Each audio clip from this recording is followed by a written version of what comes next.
კინოთეატრი კავეა თბილისი მოლში. წარმოგიდგენთ.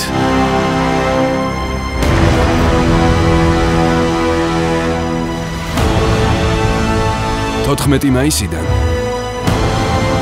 მომავალი სიგიჟეს ეკუთვნის. პოსტ-აპოკალიპტური სამყარო, სადაც ყოველი დღე გადარჩენისთვის ბრძოლაა.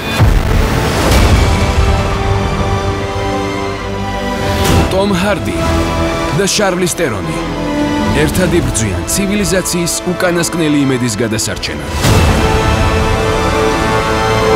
ოსკაროსანი ჯორჯ მილერის ფილმში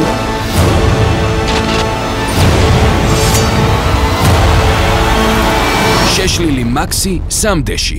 Mad Max Fury Road. სოფლიო პრემიერა 14 მაისიდან. შეშლილი მაქსი უნდა ნახო აქ, მხოლოდ კინოთეატრ კავეაში, თბილისი მოლში.